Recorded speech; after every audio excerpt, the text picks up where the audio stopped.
señor presidente. En otro tema completamente diferente, me gustaría preguntarle sobre el comportamiento que se ha venido manejando en el transcurso de semanas y de meses en la relación peso-dólar. Ayer se le vio nuevamente en niveles históricos que no se le había visto desde hace mucho tiempo, me parece, si no estoy equivocado, en 17.33. Señor presidente, en este tenor, señor presidente, ayer precisamente comentaba con algunos colegas sobre que el dólar podría bajar incluso a niveles de 16 pesos, cifra no vista desde 2015, si no me equivoco.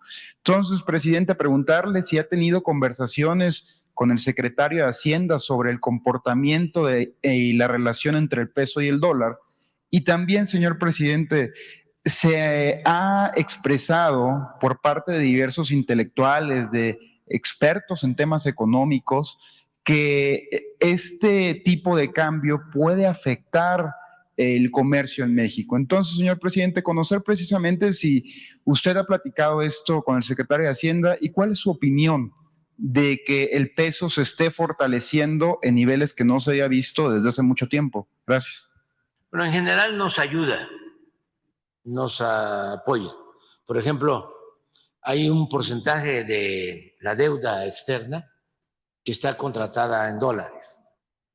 Entonces, esto significa una disminución del monto de la deuda. Sí puede afectar a quienes exportan por el precio del dólar. Pero yo diría que es mejor un peso fuerte que las depreciaciones o la devaluación, en términos generales. Y quien está llevando a cabo un seguimiento sobre esta situación muy excepcional, porque aunque no les guste a los conservadores, es el peso la moneda que más se ha apreciado durante el tiempo que llevamos en el gobierno con relación al dólar. Ya se está hablando de nuevo del milagro mexicano y del sueño mexicano. Ya ven cómo son los conservadores, ¿no? También muy dados a menospreciar lo nuestro, a exaltar todo lo bueno del extranjero y a despreciar lo nuestro desde hace mucho tiempo. ¿Cuántos años, siglos despreciando nuestro pasado glorioso, nuestras grandes civilizaciones, que ya quisieran en otras partes? ¿Cuánto tiempo? Al grado que se llegó a internalizar de que vinieron a civilizarnos y se utilizaba lo de la civilización como indicador de superioridad.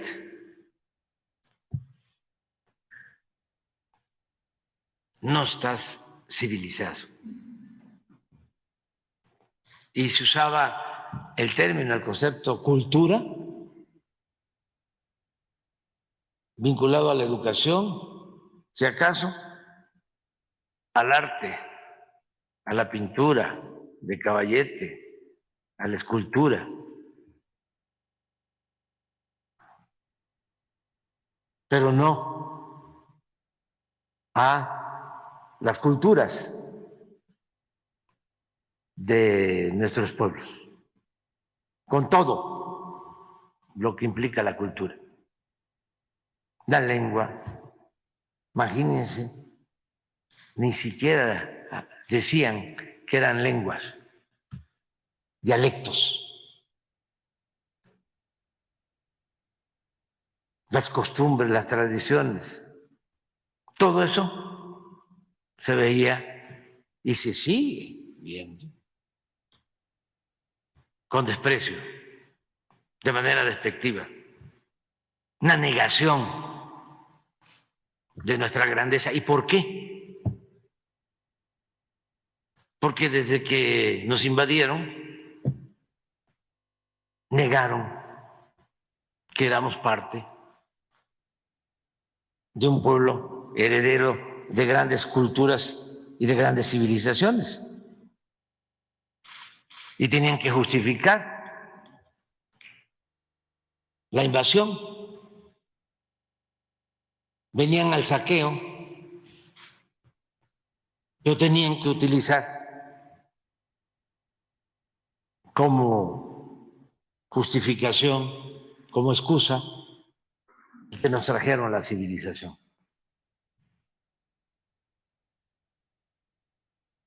Y lo mismo, nos olvidamos de nuestra historia. Hasta hace poco, los teóricos del neoliberalismo hablaban del fin de la historia. Ya que te vas a estar metiendo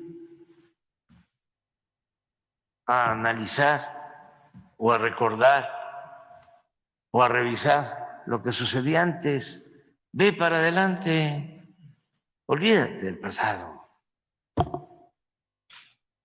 Cuando la historia es la maestra de la vida y quien no sabe de dónde viene, ¿cómo va a saber hacia dónde va? No vayas a decir de que al padre de nuestra patria lo excomulgaron.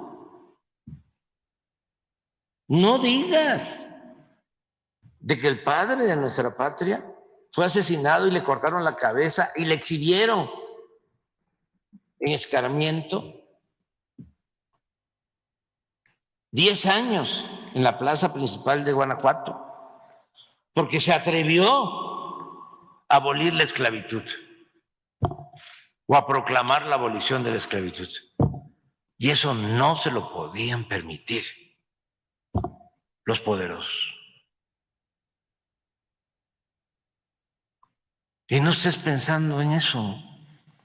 Y no estés pensando en la igualdad de Morelos, la igualdad que proclamaba Morelos. No estés pensando en los sentimientos de la nación. ¿Qué vas a estar perdiendo el tiempo leyendo los sentimientos de la nación? Si ahí se dice que se modere la indigencia y la opulencia. Eso es romanticismo, quijotesco, utopía. ¿Cómo vas a estar haciéndole caso a Morelos, que quería que se aumentara el salario del peón? Si a los trabajadores hay que explotarlos y no hay que pagarles salarios justos, porque dominaban los esclavistas. Ese era el pensamiento. ¿Cómo va a aceptar lo que decía Morelos? Que se eduque al hijo del campesino, al hijo del barretero, como al hijo del más rico hacendado. ¿Qué acaso somos iguales? No. Que estudie el que tenga para pagar a un maestro particular.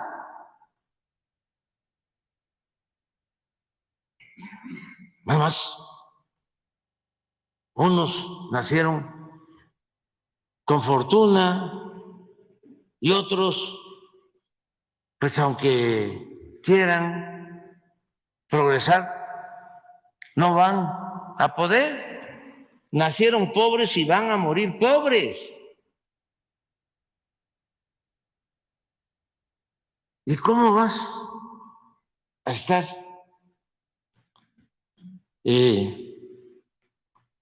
pensando en que Juárez fue un buen presidente? Si era zapoteco.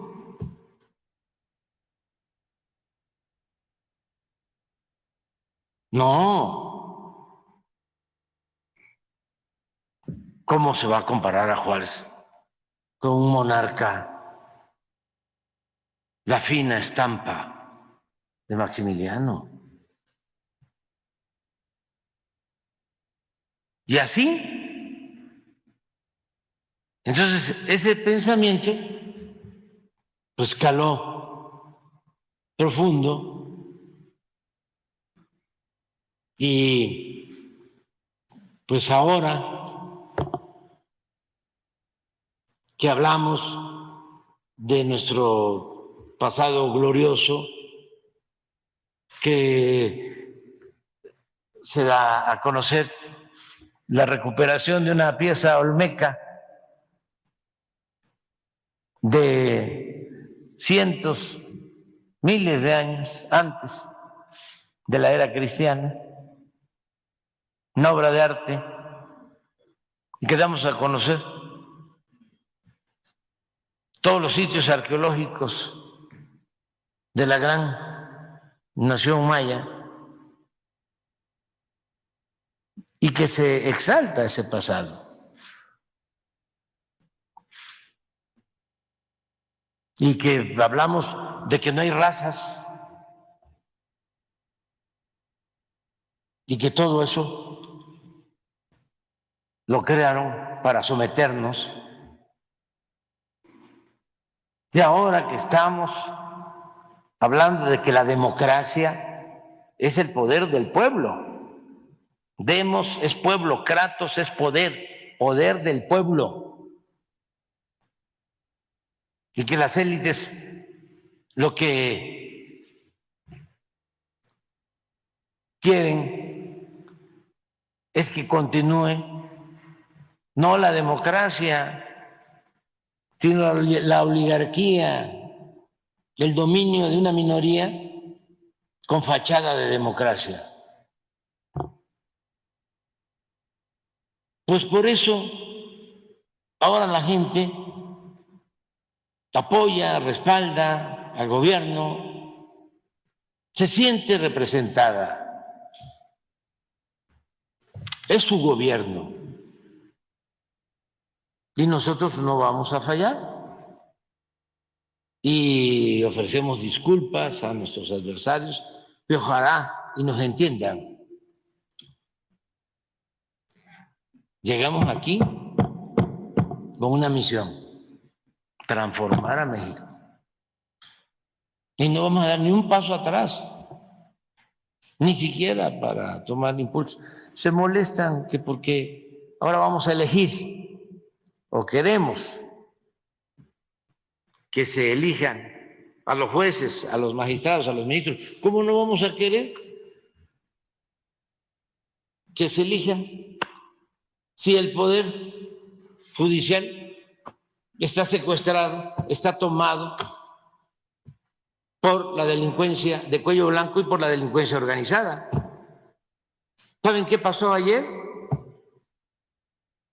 Un juez, algo nunca visto, dio la instrucción al encargado de un reclusorio de que en 3 horas, fíjense, ya ni siquiera 24 horas, en 3 horas dejara libre al Güero Palma.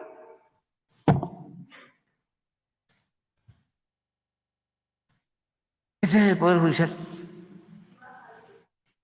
No porque de inmediato, porque tenemos que estar pendientes,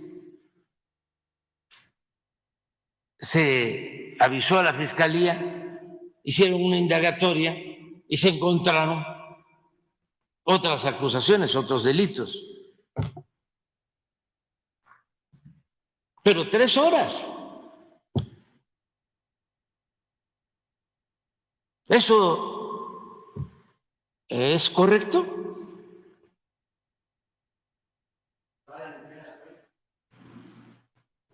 Cuando corresponda a la sección de cero impunidad, se va a dar a conocer quién es el juez o la jueza.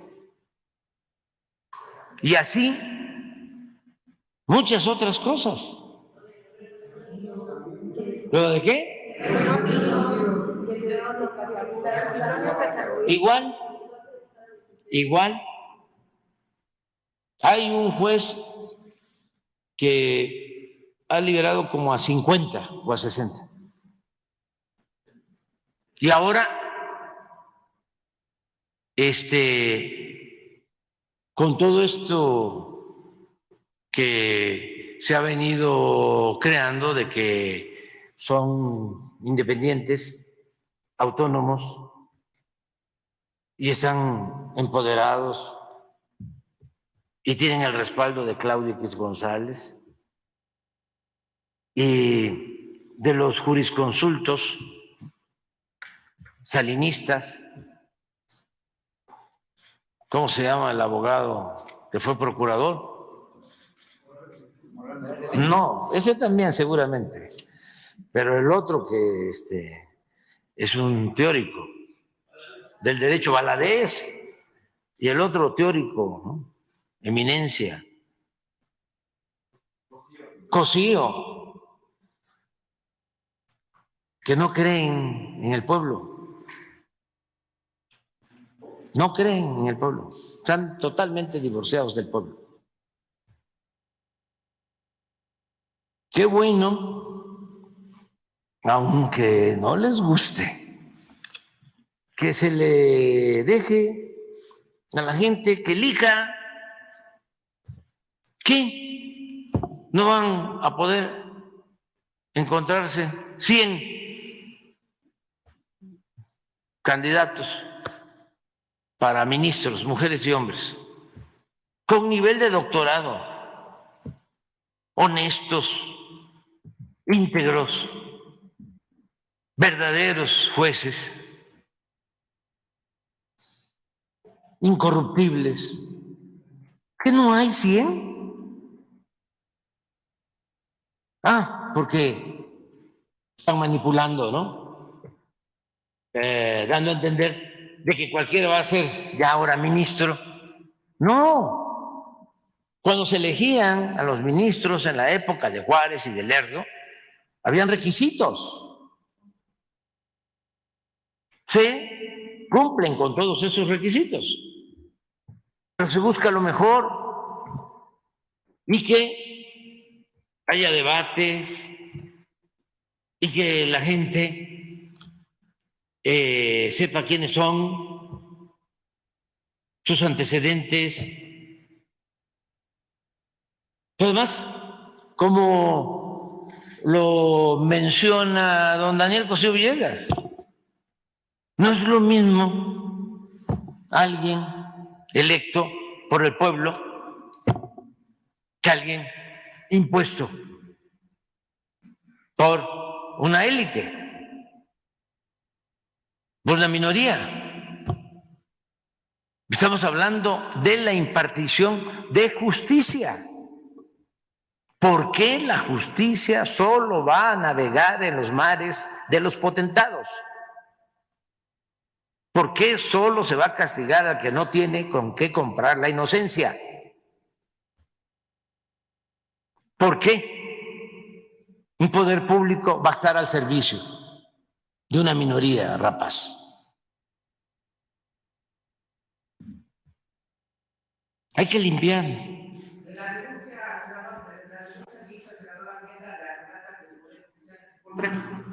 No me meto en eso,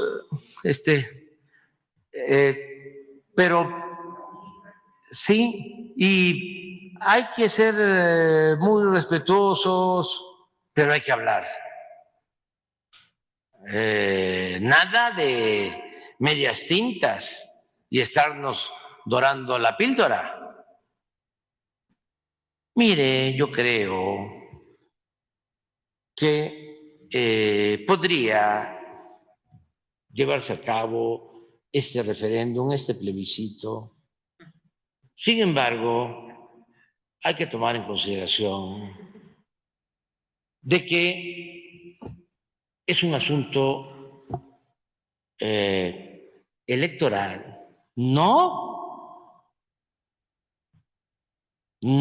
es un asunto electoral. Es una consulta que tiene que ver con la elección de servidores públicos del Poder Judicial, porque ya lo están queriendo llevar hacia allá. Que como es un asunto electoral, entonces no se puede hacer la consulta. Es como cuando solicitábamos la consulta para preguntarle a la gente si querían que se privatizara el petróleo, salieron los ministros a decir que no aplicaba porque afectaba los ingresos del gobierno.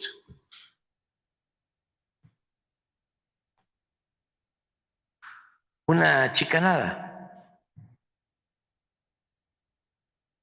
Entonces sí se puede. Ojalá y se lleve a cabo. Y es una consulta, pues, para que se debata el tema, que todos aprendamos más. Siempre aprende uno, todos los días aprende, escuchando a los demás. Y que la política sea asunto de todos, no solo de los políticos o de los jurisconsultos, las eminencias, de los expertos, especialistas, eminencias. Entonces, sí es importante la consulta y ya después, ya no voy a decir lo otro porque hasta me denunciaron, ya no digo, pero van a venir las elecciones y ahí el ciudadano va a decidir libremente.